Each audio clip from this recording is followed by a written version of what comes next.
Virginia, Burley, Black Cavendish, Perique, Kentucky, Latakia, Orientals. That's what I'm talking about today. If you're interested in that, stay tuned. Are you ready? Smoke the pot. Will you sit down and relax and simply have a good time here with me? Set aside your fear and your grief and simply live the moment and you'll see you're free. Hello there and welcome to my channel. This is the second episode that I'm doing in English language and I'm glad you joined. I'm glad to have you here, and this is Sunday the 20th of October. It's 2 o'clock in the afternoon here in Germany, and I'm talking about different kinds of pipe tobacco today. Probably if you're quite new to pipe smoking, you're interested in what I'm saying. If you are already, experienced pipe smokers, you will already know what I'm talking about. So maybe you listen, maybe you find something that you didn't know about in the first place, but can't guarantee for that, because it's not. If you're looking for someone who provides you with background information about all the brands and all the companies that produce pipe tobacco and how it all fits together, which brand belongs to which manufacturer and things like that, you're on the wrong channel, I have to tell you, because that is something that I'm not good at. I'm very good at perceiving things and at distinguishing certain flavors and taste. Of different kinds of tastes, but I'm not good at all these background informations. And I'll just talk a little bit about the different, basic kinds of tobacco you find in pipe smoking. And the first one that I want to talk about is the most common and most commonly known pipe tobacco is Virginia. Now, when we're talking about Virginia here, it just means, not every Virginia is the same. It's the same thing as when we're talking about coffee. We're talking about two different kinds of coffee beans. There are Arabica and Robusta coffee beans. And you could say, okay, if you have Arabica coffee, it will probably taste pretty much the same every time. No, not at all. Arabica coffee beans from different regions of the world and differently roasted, they're totally different from one another. And it's the same thing when we're talking about Virginia here. You have different kinds of Virginia from different regions in the world and differently prepared. And the most commonly known Virginia is the quite bright Virginia. They're quite bright leaves. And Virginia is one of the basic tobacco, the basic kinds of pipe tobacco that you will find, in a blend purely. There are a lot of blends that consist only of Virginia, but you won't find any you will if you look for it, but you will not easily find a pipe tobacco blend that's solely is made out of Burley tobacco or Kentucky tobacco, because that would be quite harsh and nobody would want to smoke that. So Virginia comes in different kinds of mixtures. It is very common in many blends, but you will find pure Virginia flakes as well in different varieties. It's quite common. And there is a bright Virginia that is a Virginia that is in character a little grassy and woody, like cedar, probably something like that. It's not really cedar, but it's kind of woody and quite easy. Often recommended for beginners. I wouldn't recommend Virginia tobacco for beginners because to my mind and in my experience, you need a little bit of experience to really get that what you want out of out of smoking Virginia tobacco. I personally don't like these bright Virginias. There are exceptions, of course, because not every bright Virginia even is the same. There is a Virginia that comes from Mysore. I hope I pronounced that in a correct way. Mysore, I think that's somewhere in India. And there is a different kind from Zaire. I don't even know where Zaire is, but that's a lot more spicy, the Zaire variety. And that's not all of it. There are a lot more different varieties of Virginias. But you will find on your tobacco tin from time to time, on your different tins, you will find a Virginia that is called Red Virginia. And Red Virginia is totally different, has a totally different character. And I don't know if that's has a different character. I think that's just German translated in English. It's just different. You know what I mean? It is much more tasty, much more intense in taste, and much more intense in nicotine.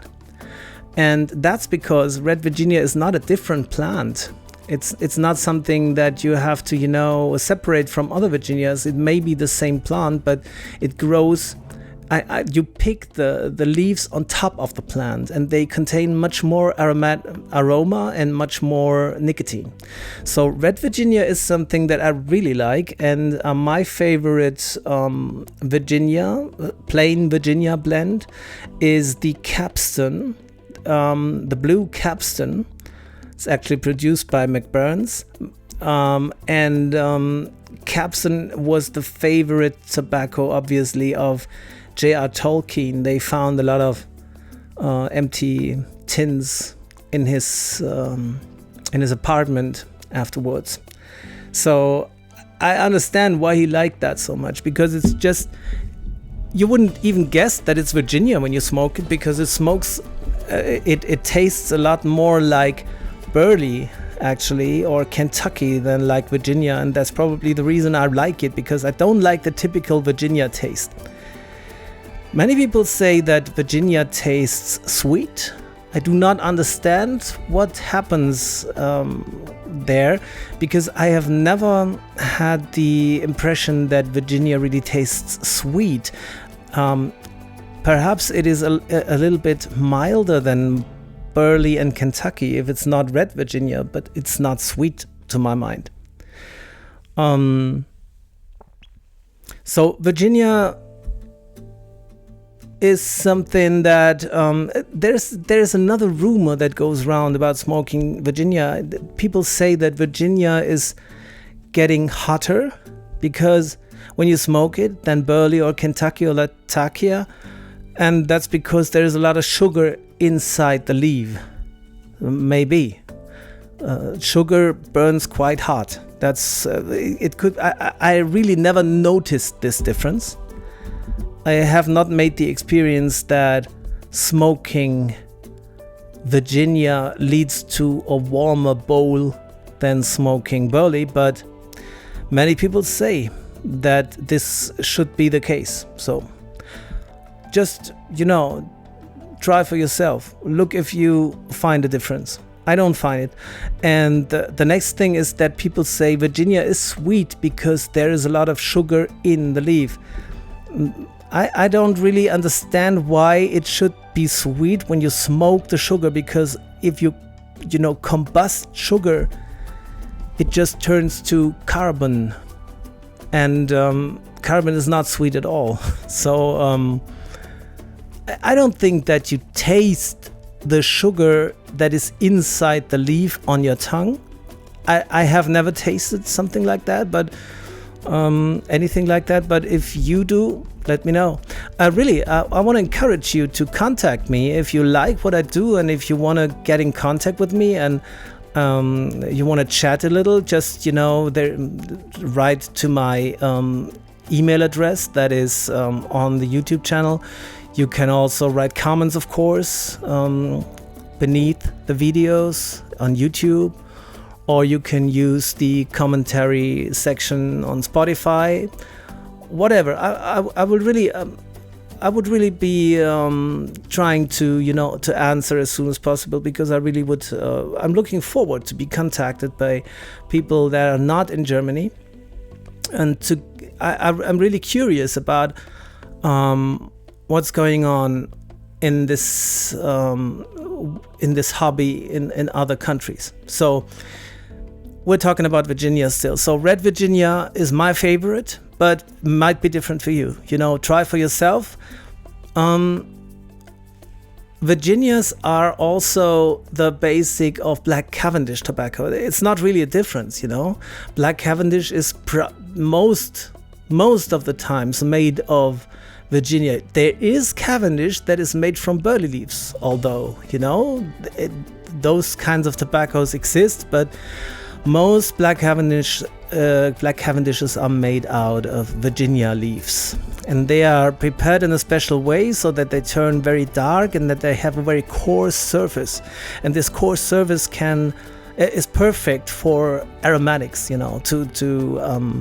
Aromatics stick very well to black Cavendish leaves, and they can absorb a lot of flavor.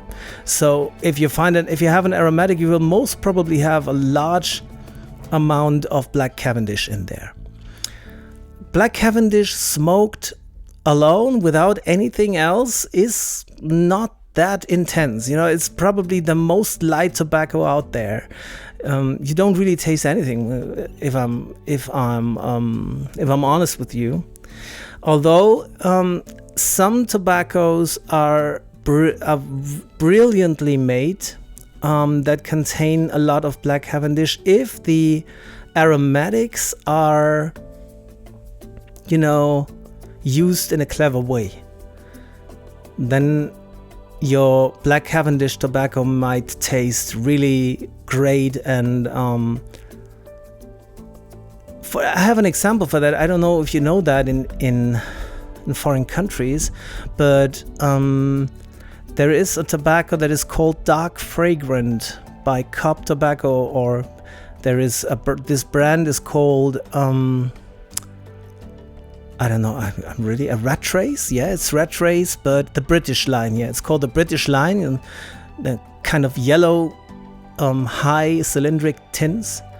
And you find if you looking for a really, really nice black Cavendish Perique mixture that is very slightly flavored, then you should try Dark Fragrant. It's a great tobacco, I think.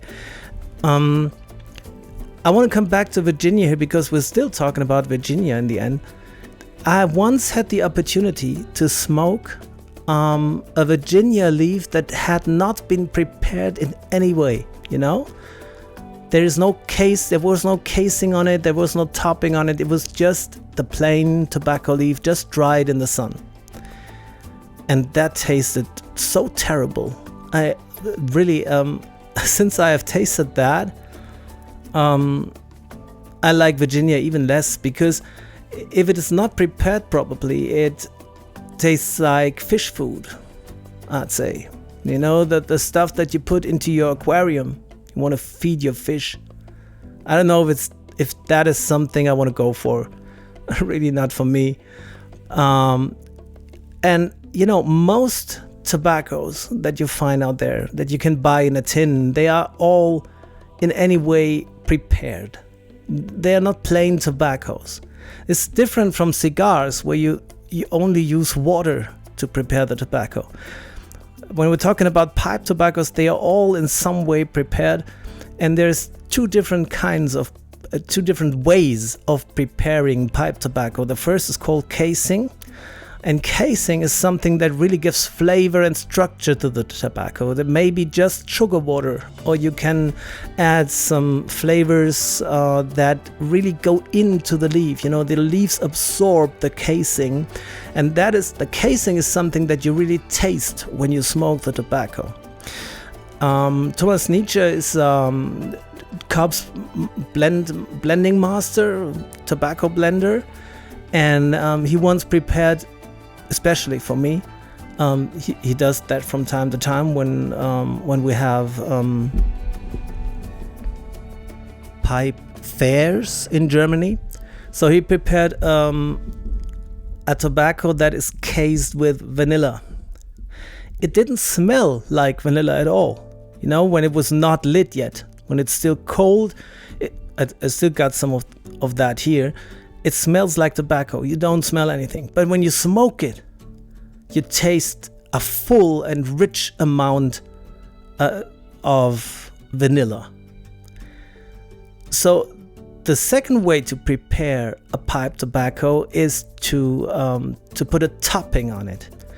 You know, that is just spraying an aroma, a liquid that contains aroma, onto the readily prepared tobacco. And this topping smells wonderful when you smell the tobacco when it's still cold. And it smells wonderful for other people that are around you while you are smoking your pipe, but very rarely it tastes like that. To me, it often tastes like burnt cough syrup. I already said that. You know, some medicinal. It's kind of medicinal and kind of artificial and not pleasurable at all. But there are exceptions, of course. So to my mind, casing is much more important than topping. Topping is just, you know, giving it more or less, to my mind, a fake aroma that you can really smell or perceive when you're smoking the tobacco. So we're coming, we are done with Virginia now, and we're proceeding to Burley tobacco. So Burley tobacco is indeed a different plant. It's not as high as Virginia, it's smaller, and it's smaller leaves. And Burley is much more strong in nicotine than Virginia, and it has a different taste. We have to be careful here, because Burley in Europe that I had tried so far before the Cornell and Deal tobaccos came to Germany, I really liked European Burley tobaccos, and I still do. They're really my favorites, Burley. And on the one hand Burley, on the other hand Latakia. I'm coming to that later. But really, I love the smell and the taste and the aroma of European brands that contain a lot of Burley. It's a kind of nutty and very kind of a little bitter flavor, and very intense also, smoky flavor, and it's full of nicotine. You know, you really might feel the nicotine, especially if you're not used to nicotine as much as I am. So Burley is very delicious in taste, but be careful, it contains a lot of nicotine. In many aromatics in Europe, you find a typical mixture of Virginia Burley and Black Cavendish, but you won't really taste the Burley tobacco in those. You know, they're just there to give the Virginia a little balance, you know, a little, a small upgrade. I don't know. It fits into the experience of smoking that blend, but you won't recognize the Burley tobacco normally. So I really like European Burley tobacco. It's not from Europe, I know. It's manufactured in Europe, but it's not grown there. I know that. But when I tasted the first few blends that come from the USA, like Cornell and Deal, Nutty Irishman, for example, or Haunted Bookshop, that contain a lot of Burley that is produced in the USA, I really can't smoke that. I think that's really a really big difference. It's so different from the blends that I knew from Europe so far. They taste a little bit more like cigars, but in a bad way for me, you know, not in a good way. like cheap, very cheap cigars that you can buy at the gas station or something like this. And if an American tobacco blend contains Burley tobacco, I'm sure I will not try it, I will not buy it, I will stay away from it. So that's really different here. So if you're from the USA and you have never tasted European Burley, I would strongly suggest that you do, and tell me if there is a difference for you as well, and if you as well like the European Burley better. You know, I was talking about European Burley. There is no Burley in Europe, probably, maybe, I don't know, but I mean the Burley blends that are sold in Europe. When I speak like that, you know. So we have Virginia, we have Burley. Let's proceed to Perique tobacco. What is Perique? That is kind of a spicy tobacco. It's a little bit sour, and it smells, if you haven't lit it so far, it smells like ketchup or vinegar. It tastes a lot, it smells a lot like vinegar, but it doesn't taste like vinegar when you smoke it. When you smoke Perique, it's just a very intense and very, very high in nicotine tobacco. You know, it's really, really, really high in nicotine. You can't smoke it. You can't smoke plain Perique usually. You can do that, but not for a very long time. It's just too harsh for your oral cavity. It is often combined with Virginia alone. The very famous vapor blends. I don't know if you call them vapors in the US or in Great Britain or anywhere else, but in Germany they are called vapors, like Virginia Perique. I don't really like Virginia Perique because I don't like Virginia, you know. That's something that I really stay away from. But if you like Virginia and if you like Perique, of course, you will like vapors. That's the whole point, you know. So Perique is only used in very small amounts in blends because you can't put too much Perique in a blend. It will probably be not very pleasurable anymore. Although there are exceptions, because everything that might exist does exist when it comes to tobacco blends, I think. So there are, of course, vapors that contain 25% of Perique, but really that is something. That is really something, you know. It's really hard to enjoy that, I think. But give it a try. If you like it, it's perfect for you. So now we come to the next kind of tobacco, and that's really, if I had to pick one of those kinds of tobaccos that I'm talking about today that I would say are my favorites, I would definitely go for Burley and Latakia. And Latakia is an Oriental tobacco. I'm coming to Orientals in a few minutes. That is specially prepared. It's smoked, you know, it's dried over smoking fires, and it gets a very smoky flavor. It really tastes a little bit like the smoke that you have when you have a campfire. Like, you know how you smell when you're sitting next to a campfire for a few hours? And that's a little bit it's a little bit like the taste of Latakia, I would say, but it's not really the same, because it bothers me if I smell a lot like campfire, and it doesn't bother me at all to smoke Latakia. Latakia is the typical component of so-called English mixtures. And the typical English mixture is Virginia, Orientals, and Latakia. So Orientals dried in just air dried, and those that are dried above a smoking fire that are called Latakia. And Latakia is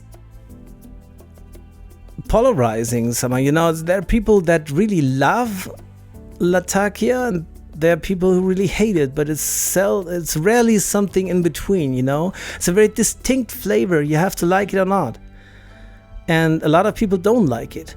I like it a lot. And if you like, you know, Highland Scottish whiskies, you know, like single malt Scotch whiskey. If you like this kind of whiskey and this kind of beverage, you will probably like Latakia, because the taste is very much alike.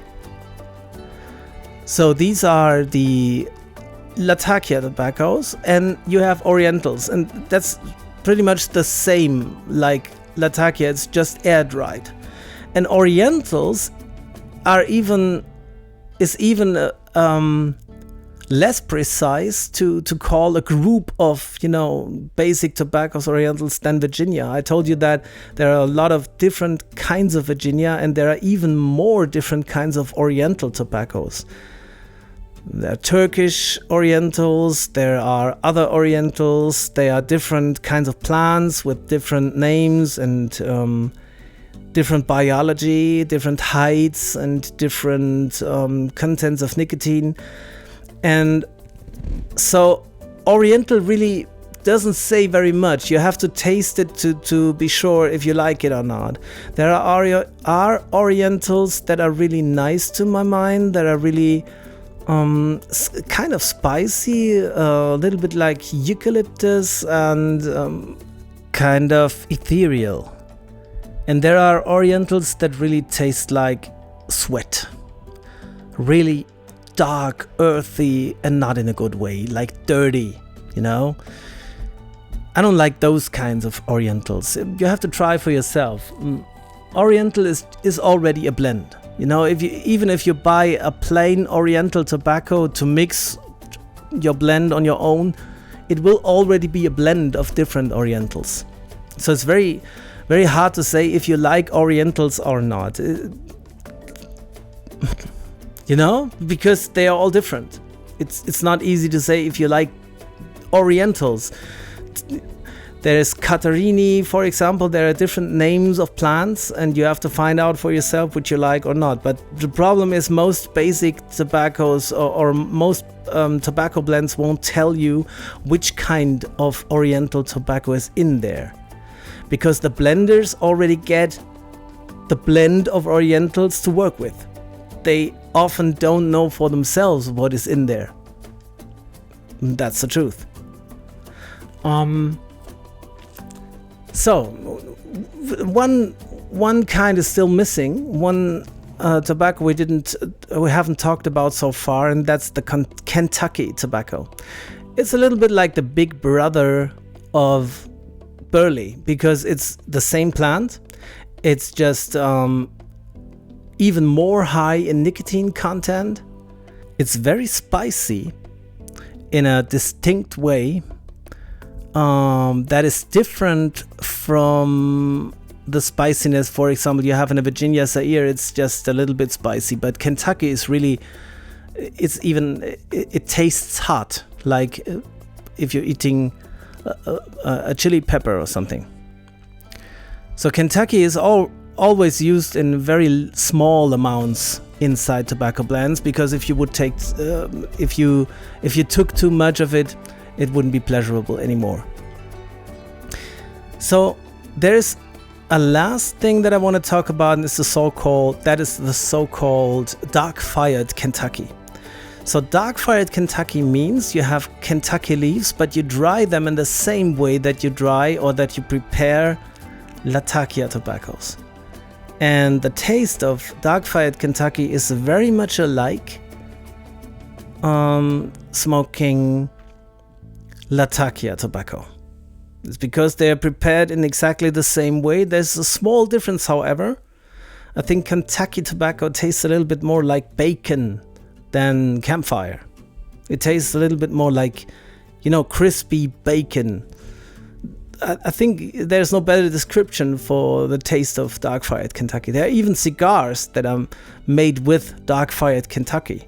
It's a very distinct flavor, and it's the same thing here. You have to like it or not. You decide for yourself. Most people don't like it, but I really like dark fired Kentuckys. Quite spicy, and they make the smoking experience a lot more interesting for me. So, now we're at the end of all the different kinds of basic kinds of tobacco. And you have to be aware that the basic kinds of tobaccos are always already blends. Blends of different Burleys, blends of different Virginias. And I would suggest that you start with, if you haven't smoked a lot yet, that you start with things like Burley mixtures, Virginia Burley mixtures, and try this vapor thing. You have to find out for yourself if you like vapors, and yeah, try different blends. Then you know for yourself what you like or not, because it's all a question of taste. There is nothing objective to that. It's not that the one tobacco is better than the other from an objective point of view. That's not possible to say that. You have to find out for yourself. And with aromatics, I really don't like aromatics very much. The difference between German and US aromatics is quite interesting, because in Germany a lot of pipe tobaccos are really heavily flavored.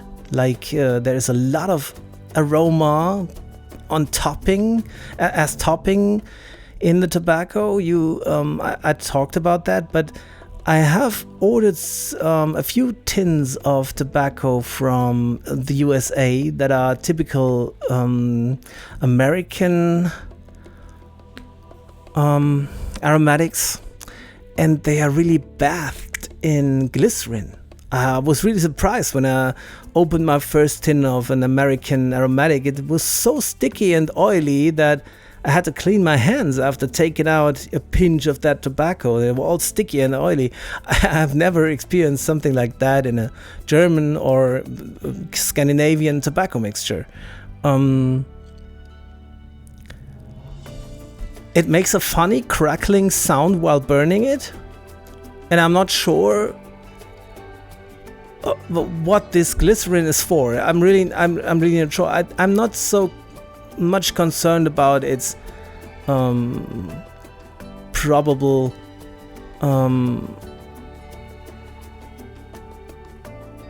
disadvantages for my health, because smoking is a disadvantage for my health as a whole. It's not getting much worse if you put anything into your tobacco, probably. And glycerin is not in any way problematic as far as I know, but I don't know what it's for, because maybe there is the belief that the taste is better with the glycerin in it, or it stays it stays moist for longer, probably. But why would you want that? I'm not sure what the intention is to put that much glycerin in a tobacco. I've only tried that once or twice, and I really didn't like it, because it tasted like, warm air. There was no flavor to it at all. I couldn't taste any tobacco. I couldn't taste any flavor. It just, I saw the smoke, but I didn't perceive anything. And the thing that the tobacco blend that I tasted or tested was, how was it called? Green River Vanilla from Cornell and Deal. I just smoked 1 or 2 bowls of it and gave it away, because I said it's nothing for me, it's not my kind of tobacco. So with aromatics, perhaps you try, if you want to try an aromatic, start with a little bit flavored Virginia flakes, like for example Olik Golden Slice. It's a Danish tobacco. It's the favorite tobacco blend of the Danish people. It's flavored, yes, but it still tastes a lot like basic plain tobacco. It's just flavored very slightly to give you a hint of orange and citrus, a little honey, and that's it. Probably those kinds of tobaccos, if you want to try aromatics, are the best to start with. Don't go for, the heavily flavored cherry bomb or something. You will probably be disappointed very much. I really think that flavors like fruit, any kind of fruit, blueberries and pineapple, mango, peach, papaya, they don't really work well with tobacco, because it's the aroma of something fresh that you would eat normally is so different from the taste of burnt tobacco, from smoke. It doesn't fit very well, in my opinion. So if I go for aromatics, I'm most probably looking for something like aromatics that taste like chocolate or caramel or honey. A little bit of vanilla might even work, but I'm staying away from things like plums and mango and things like that. There are exceptions, there are always exceptions, but put in a nutshell, I prefer non-aromatics or aromatics that taste like caramel or chocolate. Not fruity. Fruity flavors. I haven't made very good experiences with fruity flavors. So that's let me see. That's probably all I can tell you today. Just looking. Have I forgotten anything? I don't think so. There might be different kinds of tobaccos that I have not talked about, like cigar leaves that you can also smoke in a pipe, and that are sometimes part of tobacco blends for pipe smoking. But on the one hand, it's very rare. On the other hand, I really don't like the taste of that. If I want to smoke a cigar, I smoke a cigar. I don't want to smoke cigar leaves in my pipe. I don't know why. I just think it's not correct this way. I don't feel it to be right. So I don't do it. So we're at the end of this episode, and I hope you had fun listening to it. And I wish you all a wonderful Sunday and a wonderful next week. And may all your wishes come true.